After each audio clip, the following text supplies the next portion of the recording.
Panther Volleyball Podcast. Hello, and thank you for tuning in to the first ever Panther Volleyball Club podcast. My name is Jesus, a member of the Hartnell Men's Volleyball Club team. And today is December 7, Wednesday when I'm recording this. And this podcast is a volleyball podcast.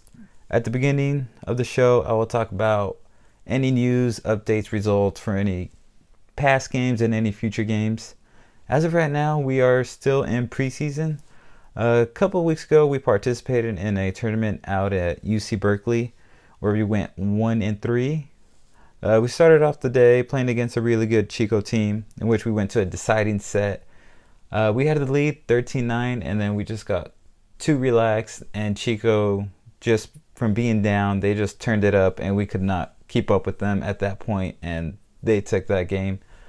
After that game, we went straight into another match versus UC Merced B, in which they were rested and they were ready to play, and they showed up and we didn't. We should have been more mentally prepared and physically prepared for that second match just to jump in straight into it, but we weren't, and they got the better of us. And then after that, we played against Humboldt State, in which case I believe that also went to a deciding set. However, we were able to win that match and go to the next level bracket, which we played against Sonoma State. And Sonoma State we were just going back and forth, point by point, but they just crept up on us, and towards the end of those sets, they just were able to pull out just a little bit further up ahead than us, and that pretty much ended our tournament with that loss. This past weekend, we were at University of Pacific for a little bit of a smaller tournament where we started off the day playing against St. Mary's, which we won in 2 sets, I believe. After that, we played against University of Pacific. They had 2 teams there. This was one of their teams that we played. And we played University of Pacific last year about 5 times. So heading into this game, we pretty much knew what to expect. And we went in there and we were not able to beat them. It was just a weird game on our end. It was just nothing was clicking. We just had bad chemistry, even though we've been playing for a while. It's practically the same team as last year with a few new additions. And for some reason, the chemistry in this game, just everything went wrong. And then after that, we played against Sacramento State B team, in which case we were able to get a little bit more focus. We still weren't connecting well with the middles. Our defense wasn't set up well at the beginning, but then towards the middle of those matches, towards the middle of the second set, the Sec B, we were able to come together. Our defense they just put in work. Our back row just got everything up, and then it was just all up to our offense at that point, and our offense started off very slow, and then we were able to pick it up towards the end. And then we took that momentum into playing against the other University of Pacific team that was there, and this team they were just solid all the way around, solid sound. It was a very fun match. That match, we were just going back and forth. And I'm proud of the way we played that match. University of Pacific is also a Division I team. They moved up this year to Division I. But however, we were not able to beat them in the third set. They took the third set. And that was it for that tournament. So far, we only have 2 home games this season. They changed the format a little bit, trying to make traveling a little less for other teams. So if you want to see us play, we play at Hartnell College. Google it. Want more information, you can find us on our Facebook, Instagram. Just send us a message. So our first home game is January 29, Sunday at 2 p.m. versus San Jose State. San Jose State was at the University of Pacific tournament, and they looked like a really solid team, and they got a lot of new guys They got a couple guys from last year, and it looks like they're going to be a really good team this year, so it's going to be a really fun match. And then our second second home game is February 4th, Saturday at 7 p.m. versus UC Berkeley B. I forgot to mention we also played UC Berkeley A at the Berkeley tournament, and I do not remember the outcome of that. I believe we lost to Berkeley A. It'll come back to me. But that's it for us. We pretty much have nothing planned so far. That could change at any moment. We could reach out to another team, maybe for a possible scrimmage. Maybe there's a tournament we overlooked that we could still enter. But as far as us, that's pretty much it. We're just practicing right now, mainly working on chemistry, our defense, and other stuff. So yeah, January 29th, Sunday at 2 p.m. and February 4th, Saturday at 7 p.m. So if you can make it, we would greatly appreciate it. These are going to be some very fun matches, most likely 5 sets. Who knows what the outcome of those are going to be, because they're both pretty good teams. Last year we did not beat either of those. Oh wait, we did beat Berkeley B at Berkeley. However, they beat us at our house, so it should be a good match. So now, since it is a volleyball podcast, let's get into volleyball. Now, right now, it's the Sweet 16 for the NCAA Women's Championship. If you guys aren't keeping up, I'm going to go through the whole bracket so you guys could catch up. And then this Friday is when all these matches start. They all have different times. Some are on ESPNU and some are on ESPN3. So Friday for sure, if you have time, just watch some of these matches. So right off the bat, the top of the bracket, Nebraska versus Penn State. Now, Penn State did not beat Nebraska this season. They've played twice, once at Penn State, once at Nebraska. When Nebraska went to Penn State, they went to 5 sets.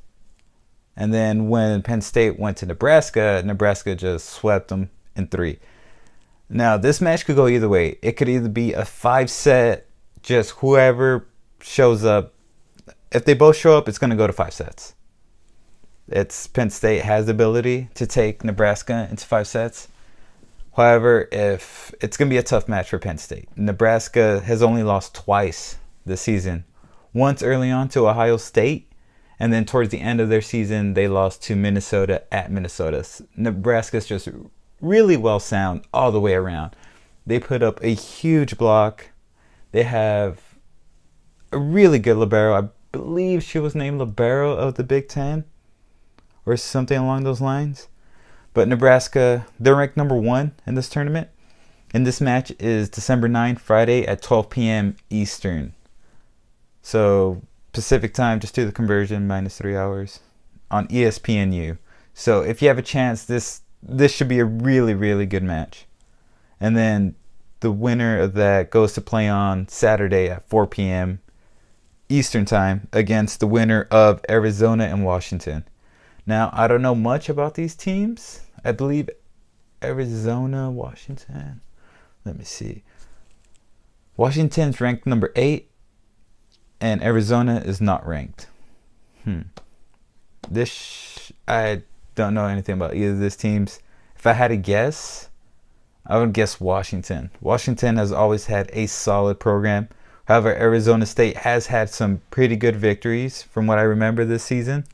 I believe they beat Stanford, because I believe Arizona is in Stanford's division. I could be wrong, but however, I have Washington in this matchup. Moving down on the bracket, Creighton versus Michigan. Now, Creighton beat Kansas. Kansas was ranked 5th. All right, I think this is the only upset in the bracket so far. Creighton, who comes in unranked. I've never heard of Creighton, to be honest. And they come in and beat Kansas in 5 sets. So I didn't watch that match, but I just had to assume Creighton is really well. So Creighton versus Michigan. Michigan is ranked 12. This match is Friday, 6:30 p.m. Eastern on ESPN3. I'm going to have Michigan just because. I've never heard of Creighton. I'm sure they're pretty good since they beat Kansas. However, I'm not sure if they could pull up another upset against Michigan. Now, they play, whoever the winner of that match plays December 10, 8 p.m. Eastern on ESPNU. All these times are Eastern, by the way, so I could stop saying Eastern. December 10, 8 p.m. ESPNU versus the winner of BYU in Texas. Now, BYU has had a really good season. I believe they were champions in their league. They're ranked 13 coming into this match. And they're playing against Texas. Texas is ranked 4th, and Texas looks really good as well. I have Texas over BYU because Texas has always had a very solid program. Last year, they made it all the way to the championship, and last year they lost to Nebraska at Nebraska. So this year, I'm not sure if they can make it all the way to the championship just because of the other teams that are really, really well. But I see Texas over BYU on this matchup. Now going across the bracket, we have Wisconsin versus Ohio State. This should be a good matchup as well. December 9, Friday, 2 p.m. Eastern, ESPNU. Wisconsin was ranked, at one point was ranked first this season, and I believe that was the first time in school history that they've ever been ranked first.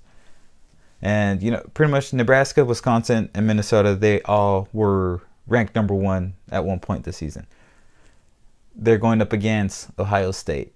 Ohio State is one of 2 teams that beat Nebraska this season.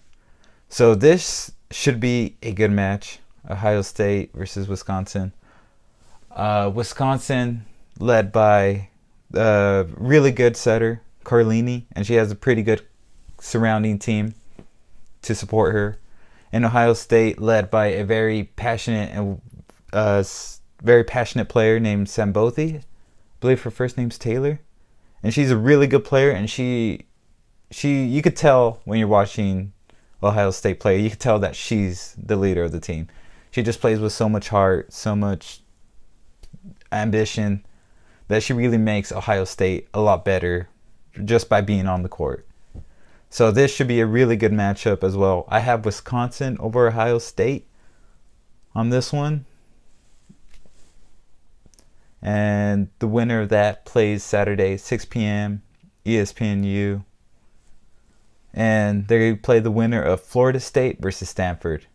Florida State beat Florida to get this far, and Stanford beat Boise State. I was actually at that Stanford and Boise State match. Stanford won that fairly easily. However, it's going to be a tough matchup versus Florida State. Stanford does look pretty good. They had the freshman setter. I haven't watched Stanford throughout the season. I just watched this last matchup versus Boise State. Jenna Gray. They look really well. Stanford look really well. I'm not sure how far they'll make it in the tournament, just because everyone else is just, I think, that much better than Stanford. And however, this is going to be a tough matchup. I think if they win this one, I don't think they'll be able to beat the winner of Wisconsin and Ohio State. But if Stanford, if everyone comes out swinging, if they put up a really big block on the right side with Marette Lutz. She's 6'8". It's a really good block on the right side. They also have another freshman middle who's 6'6". They have Inkia Janaku. The name speaks for itself. She's really good. And Catherine Plummer, freshman, she's doing amazing on the outside. Just really, really well. And then just a really good libero and a good DS with Hannah McKenna and I forgot the libero's name. Jesus Christ. Should have researched it. Anyways, Stanford does look good. However, I'm not sure if they can pull it off versus Florida State. I don't see them beating Wisconsin or Ohio State, regardless of who wins that matchup. Now moving further down the bracket, North Carolina versus UCLA. Both the teams did really well in their divisions. I'm going to go for UCLA on this one. And then the winner of that matchup plays Saturday, 10 p.m. ESPNU versus the winner of Missouri and Minnesota. Minnesota's gonna win that one. I've never heard of Missouri. And Minnesota ranked second in the tournament. And they're just a really, really, really good team. I mean, it's hard beating Minnesota. They've had a couple weird losses versus, I think, Michigan State. And they did lose to Nebraska at Nebraska. However, they were able to beat Nebraska at Minnesota at their home court. And Minnesota just plays really, really well. They have a really good setter, Samantha Swelliger-Swenson. She just has really good connection with everyone on the court, with the Tapp sisters, Paige and Hannah Tapp, who just do amazing in the middle, as well with, and she could set the other middle, Molly Lohman. Molly Lohman is a beast in the middle, dude. Her and Swellinger-Swenson, they could connect really well. She could set anyone from anywhere, essentially. She's that good. And on top of that, they have a really good outside. Sarah Wilhite, she's done really well. She was MVP. She got some award for the Big Ten as well, and she deserves it. Like, she's really good. Versus Nebraska, I think she was struggling a little bit in that fifth set in the beginning. However, when the team needed her towards that mid set to the end, she picked it up and she was able to convert all the sets that she was getting. Like, towards the beginning of that fifth set, she was struggling, but then she was able to pick it up. And that's pretty much what she's been the whole season. Whenever her team needs her, she steps up to the plate, and then she just finishes the ball and gives her team a lot of energy. And I'm really impressed by Minnesota's other outside. I believe she's a freshman. I'm not exactly sure of her name. I forgot her name. But she's also really well. Like, if Sarah Wilhite and the other outside that they have, if both of them perform this tournament, I think Minnesota could essentially win the championship, because they have very few holes in their game. They have an amazing libero as well, Dalian Liz Rosado, and pretty much it's hard beating this Minnesota team. I mean, they make very little errors, and the people who need to step up, they step up at the right time, giving their whole team energy. If one person is having like maybe a little bit off game, I mean, it doesn't matter, because there's like a bunch of really, really good players on this team. These games are on Friday and Saturday, December 9 and 10 on ESPNU and ESPN3. It looks like essentially there's a game almost at every hour of the day. If you're not able to watch any of these matches, or if you're able to watch one or two, I'll be updating you guys next week after all these matches. Next week, probably Wednesday, I'll probably record the next podcast. And so if you're not able to watch any of these matches, or if you could only watch one or two, don't worry, I got you covered. Next week, I'll give you guys the results. Moving along to men's volleyball. It's club season for men's volleyball overseas.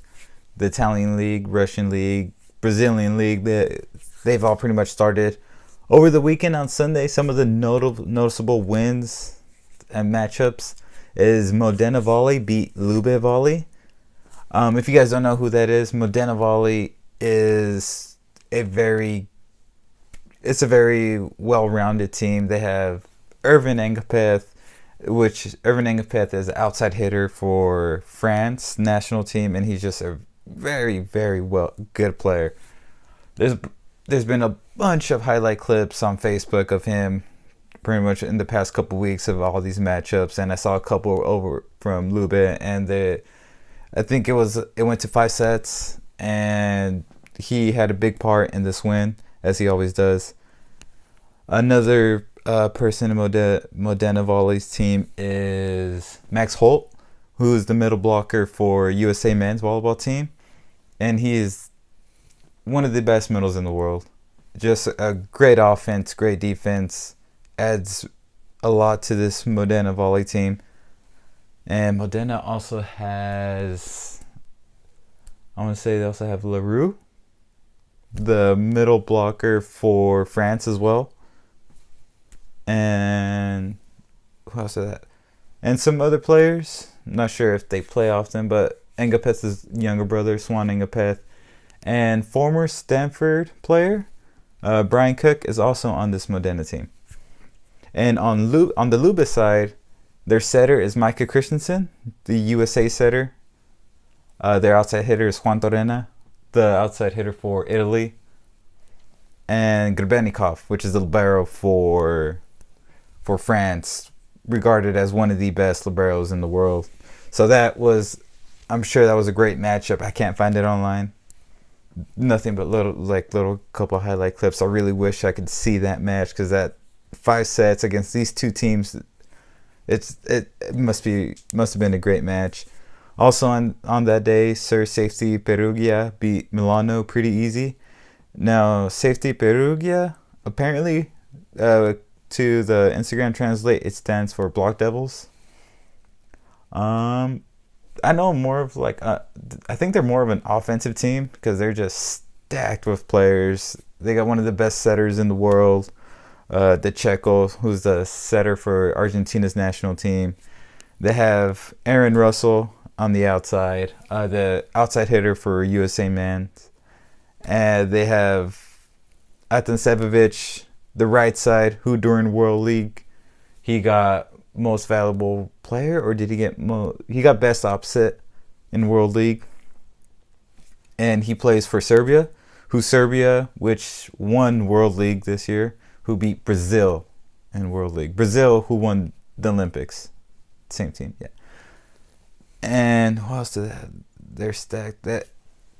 And of course they have Zaitsev, who they moved to the outside, because Zaitsev is a right side player, and Zaitsev plays for Italy, the right side for Italy. However, they also, Sir Safety Perugia also has Atansevovic, another very, very, very, very good right side. So what do you do in that situation when you got 2 really good players for the same position? You move one. So they moved Zaitsev to the outside, and that's just a really good decision. And last year, he did struggle a couple times moving to the outside with his passing. However, this year, I think he really worked on his passing, and he's been really solid on his passing. And they also have Serbia's middle, whose name I cannot remember.